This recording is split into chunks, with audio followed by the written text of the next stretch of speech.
Hey everyone, this is Sakshi Rajput and welcome to Udit pharmacy. आज के इस वीडियो में मैं आपके साथ शेयर करने वाली हूँ हॉस्पिटल एंड क्लिनिकल फार्मेसी के इंपॉर्टेंट क्वेश्चंस। तो मैं आपको सारी चीजें आज के इस वीडियो में बताऊंगी कि कौन कौन से क्वेश्चन इंपॉर्टेंट हो सकते हैं और आखिर उनके अंदर आपसे क्या पूछा गया है। सारी ही चीजें आज के इस वीडियो में हम डिटेल में डिस्कस करेंगे। सीधा चलते हैं कंप्यूटर की स्क्रीन पे। सो ये है आपका syllabus hospital and clinical pharmacy का। सो सबसे पहले हमें जो हमारा ये सिलेबस है ये दो पार्ट में डिवाइड है, एक हॉस्पिटल फार्मेसी और दूसरा क्लिनिकल फार्मेसी।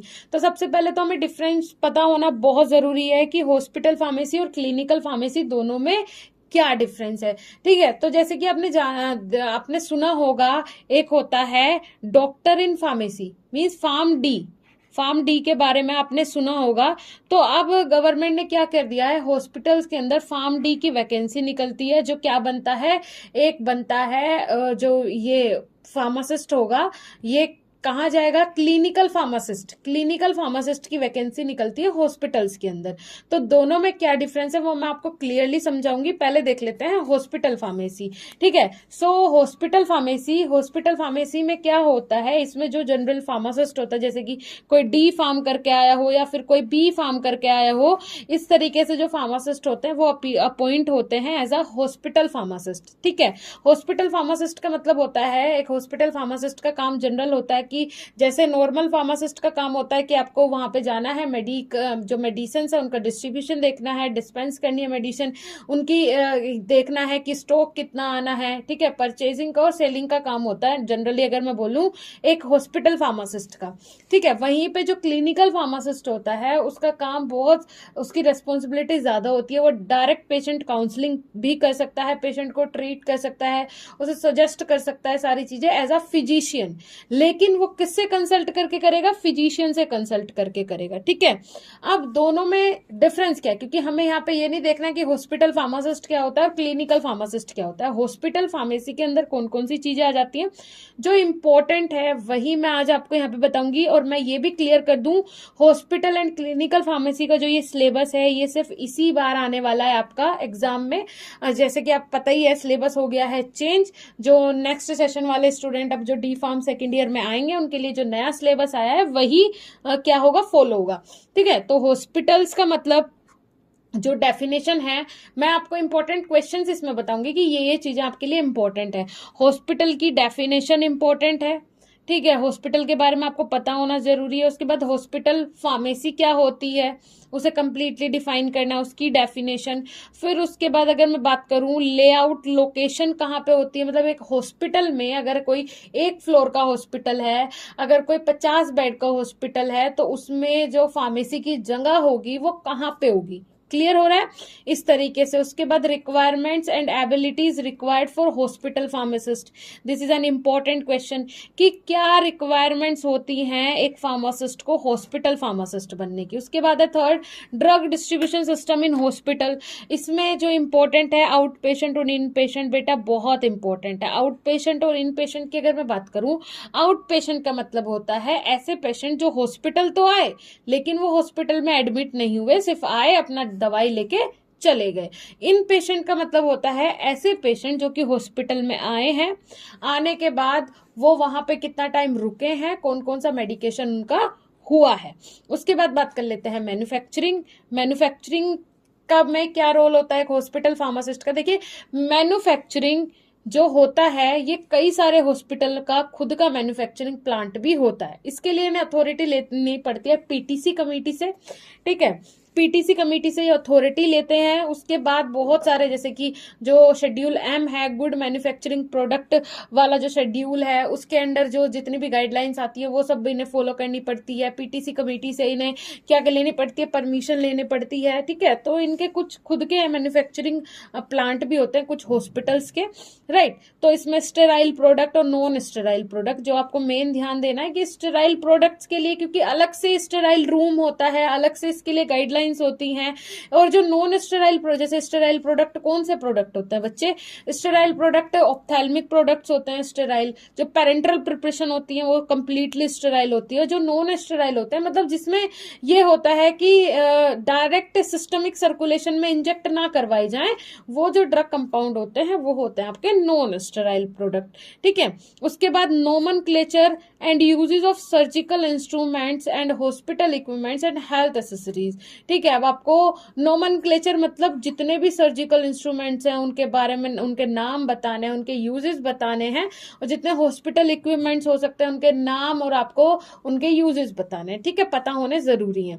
उसके बाद बात कर लेते हैं 6th क्वेश्चन, जो है आपका, जैसे मैंने बताया था, PTC committee, pharmacy and therapeutic committee, जो कि हर हॉस्पिटल में होती है और बहुत जरूरी भी होती है। ये इंस्ट्रक्शंस जितने होते हैं हॉस्पिटल में, काम किसका क्या है, सारी चीजें चेक करने का काम पीटीसी कमेटी का होता है। उसके बाद drug information service and drug information bulletin, जैसे कि हॉस्पिटल में ड्रग की इंफॉर्मेशन की कितना स्टॉक, कितनी दवाई का चाहिए, तो एक फार्मासिस्ट को ही पता होता है। ठीक है, सर्जिकल प्रोडक्ट कितना है अपने पास, कितना नहीं है, सब फार्मासिस्ट का काम होता है और उसका काम होता है सर्वे करने का और उसके लिए जो रिक्वायरमेंट आगे भेजने का। ठीक है, तो ये हो गया। अब बात कर लेते हैं बच्चे यहाँ पे क्लिनिकल फार्मेसी। अब क्लिनिकल फार्मेसी क्या होती है? तो एक क्लिनिकल फार्मासिस्ट का बहुत बड़ा रोल रहता है, और ये अगर क्लिनिकल फार्मासिस्ट की मैं बात करूं तो ये फिजिशियन के साथ ही मिलके काम कर सकता है, उसी की तरह इंस्ट्रक्शन पेशेंट को दे सकता है। लेकिन बिना फिजिशियन के एक जो फार्म डी का बंदा होता है, जो क्लिनिकल फार्मासिस्ट होता है, उसे भी अथॉरिटी नहीं होती है कि वो मेडिकेशन दे सके। अगर मेडिकेशन दे सकता है लेकिन कंसल्ट किससे करना पड़ेगा? एक बार दिखाना किसको पड़ेगा? फिजिशियन को। ठीक है, फिजिशियन के साथ कंसल्ट करके वो ट्रीटमेंट कर सकते हैं। उसके बाद है introduction to clinical pharmacy. Clinical pharmacy का आपको इंट्रोडक्शन देना है। Modern dispensing except pharmacist and patient counselling. देखिए, पेशेंट काउंसलिंग भी कर सकता है एक जो क्लिनिकल फार्मासिस्ट होता है। Advice for the use of common drug medication history. ठीक है, और क्या कर सकता है एक जो क्लिनिकल फार्मासिस्ट होता है, वो पेशेंट की मेडिकेशन हिस्ट्री देख के उसे एडवाइस कर सकता है, ड्रग्स भी एडवाइस कर सकता है। उसके बाद कॉमन डेली टर्मिनोलॉजी कौन सी होती है, ये भी एक क्लिनिकल फार्मासिस्ट को पता होना जरूरी है, बहुत जरूरी है। जो डॉक्टर्स प्रिस्क्रिप्शन में जो टर्मिनोलॉजीज लिखते हैं वो तो एक फार्मासिस्ट, नॉर्मल फार्मासिस्ट को भी पता होना जरूरी है, लेकिन ये डिसीज से रिलेटेड भी जितनी टर्मिनोलॉजीज होती हैं वो सब पता होना बहुत जरूरी है। इसके लिए भी हमारे चैनल पे वीडियोस अब रेगुलर बेसिस में आना स्टार्ट हो जाएगा। जितनी भी कॉमन टर्म्स होती है, टर्मिनोलॉजीज होती हैं, डी फार्म में जो यूज होती हैं, एक फार्मासिस्ट को पता होना जरूरी होती है, उनके कुछ वीडियोस हमारे चैनल पे आ जाएंगे जल्दी ही।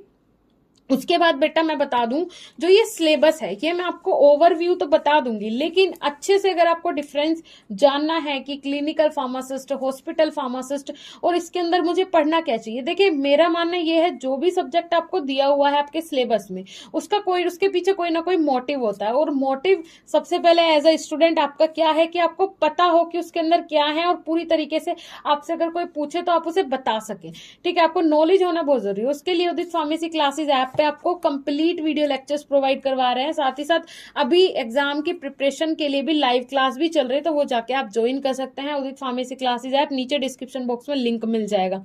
ठीक है, तो यहाँ पे कॉमन डेली टर्मिनोलॉजीज हो गए। उसके बाद disease, manifestations and pathophysiology including silent symptom to understand the disease like tuberculosis, hepatitis, rheumatoid arthritis, cardiovascular disease, epilepsy, diabetes, peptic ulcer, hypertension, इस टाइप की जो डिसीज होती है, यहाँ पे इनके कहने का मतलब है कि एक क्लिनिकल फार्मासिस्ट को जो साइलेंट सिम्टम्स भी होते हैं डिसीज के, जैसे डॉक्टर देख के आपको बता देते हैं ना, अरे ये बीमारी हो सकती है, अच्छा ये सिम्टम्स है मतलब ये वाली बीमारी हो सकती है ना, तो इस तरीके से उसे पहचान करनी आनी चाहिए सभी डिसीज की, पैथोफिजियोलॉजी उसे पता होना चाहिए कि ये डिसीज है और इसे किस तरीके से हम कौन सा टेस्ट इसके लिए करवाना है। ठीक है, तो ये सारी चीजें क्लिनिकल फार्मासिस्ट को पता होनी चाहिए और क्लिनिकल फार्मेसी के अंदर आती हैं।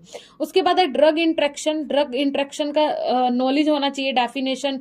ड्रग जैसे हमने 2 ड्रग एक साथ दिए, कोई एंटीबायोटिक दी, एक नॉर्मल हमने कोई भी एंटीपायरेटिक दी। ठीक है, तो अब ये दोनों एक दूसरे के साथ साथ इंटरेक्शन करेंगी, एक दूसरे के साथ सही से बॉडी में वर्क कर पाएंगी या नहीं, ये पता होना जरूरी है। ठीक है, मैकेनिज्म क्या होता है, किस मैकेनिज्म पे ड्रग इंटरेक्शन काम करता है, ये बहुत इंपॉर्टेंट और बहुत इंटरेस्टिंग टॉपिक है।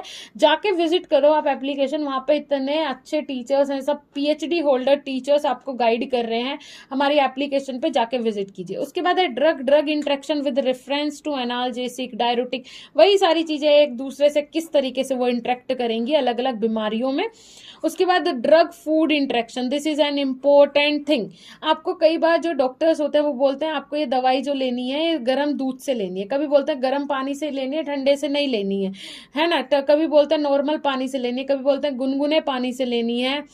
तो ये सारी चीजें हैं। कई बार जो ड्रग्स होती हैं वो बोलते हैं ऐसे ही आपके बक्कल कैविटी में वो डालनी है। तो ड्रग फूड इंटरेक्शन क्या होता है, ये भी एक इंपॉर्टेंट टॉपिक है। क्या आप खा रहे हैं, क्या आप पी रहे हैं, आपको कुछ दवाइयां ऐसी दी जाती है जिसमें बोला जाता है कि अभी आपको दही वगैरह खट्टा नहीं खाना है, तो ऐसा फूड से भी ड्रग्स आपकी इंटरेक्ट करती हैं बॉडी के अंदर। दोनों चीजें जा रही हैं, दोनों चीजें हम बाहर से भेज रहे हैं, तो भाई बॉडी के अंदर फूड से आपकी ड्रग इंटरेक्ट कर पाएगी या नहीं। उसके बाद adverse drug reaction, this is an important term जो कि हर किसी को पता होना चाहिए, कोई भी मेडिकल फील्ड का जो बंदा है उसे पता ही होना चाहिए। अब एडवर्स ड्रग रिएक्शन क्या होती है, मीन्स जब ड्रग आपकी उल्टा इफेक्ट करने लगे बॉडी पे, आपने दी है फायदे के लिए और नुकसान करने लगे, तो वो कहलाती है ड्रग एडवर्स ड्रग रिएक्शन। ठीक है, उसके बाद यहाँ पे अगर मैं बात करूं पॉइजनिंग के लिए, जनरल अगर किसी को किसी चीज जैसे फूड पॉइजनिंग हो जाती है, किसी अदर चीज की कोई भी पॉइजनिंग हो जाती है, उसके लिए क्या ट्रीटमेंट हो सकता है, ये भी एक क्लिनिकल फार्मासिस्ट को पता होना जरूरी है। हैवी मेटल्स की अगर किसी को पॉइजनिंग हो गई, नारकोटिक की किसी को पॉइजनिंग होगी, तो उसके लिए जनरल जो ट्रीटमेंट होता है उसकी जानकारी एक फार्मासिस्ट, क्लिनिकल फार्मासिस्ट को होनी जरूरी है, और वो उसके लिए ट्रीट भी कर सकता है, इसकी भी अथॉरिटी दी गई है। उसके बाद है ड्रग डिपेंडेंस। अब बेटा ड्रग डिपेंडेंस क्या होता है, देखिए ड्रग डिपेंडेंस का मतलब होता है कि आप किसी ड्रग पे डिपेंड हो गए पूरी तरीके से, कि जब तक मैं वो गोली नहीं लेता हूँ, नींद की गोली नहीं लेता हूँ, भाई मुझे नींद नहीं आती, मतलब आप उस ड्रग पे क्या हो गए, डिपेंड हो गए। ड्रग एब्यूज का मतलब क्या होता है, मीन्स जब आप दवाई का दुरुपयोग करने लगते हैं, कि आपको लेनी है वो एक गोली, लेकिन दर्द सही नहीं हुआ, 2 ले ली, 3 ले ली, कुछ पता ही नहीं है। उसके बाद एडिक्टिव ड्रग की अगर मैं बात करूं, यहाँ पे एडिक्टिव है ये, एडिक्टिव ड्रग की अगर मैं बात करूं तो एडिक्टिव का मतलब यह होता है आप किसी भी चीज की आपको लत लगना, ठीक है, वो कहलाती है एडिक्टिव। सारी चीजें एक दूसरे से कोरिलेट करती हैं, लेकिन मीनिंग सबका अलग है, डेफिनेशन सबकी अलग है। ठीक है, उसके बाद अगर मैं बात करूं, यहाँ पे एक फार्मासिस्ट का जो अधिकार होता है, पेशेंट काउंसलिंग का भी होता है, पेशेंट को डायरेक्टली फेस टू फेस वो गाइड कर सकता है, किसके लिए, ट्रीटमेंट के लिए, कि उसे क्या ट्रीटमेंट लेना चाहिए, राइट। तो होप सो मेरे हिसाब से हॉस्पिटल एंड क्लिनिकल फार्मेसी के आपके जितने भी डाउट्स होंगे, सारी चीजें मेरे इस वीडियो के बाद तो क्लियर हो गया होगा कि आखिरकार आपको इसमें पढ़ना क्या है। स्टूडेंट्स ऐसे भी हैं कि डी फार्म कंप्लीट हो गया, लेकिन ये सब्जेक्ट भी उन्होंने पढ़ लिया, उन्हें यही डिफरेंस समझ में नहीं आता, what is the difference between hospital pharmacist and clinical pharmacist, this is an important term. So ये आपको पता होना बहुत जरूरी है, और बाकी की चीजें भी जो इसके अंदर दी हैं बहुत इंटरेस्टिंग है। जब आपको इसी फील्ड में अपना करियर बनाना है तो सारी चीजें पता होना आपको जरूरी है। कंप्लीट गाइडेंस हमारी एप्लीकेशन पे आपको प्रोवाइड करवाई जा रही है, जाके आप विजिट कर सकते हैं। अगर चैनल पे नए हो तो प्लीज चैनल को सब्सक्राइब कीजिएगा, साथ ही साथ नोटिफिकेशन बेल को जरूर ऑन कर लीजिए।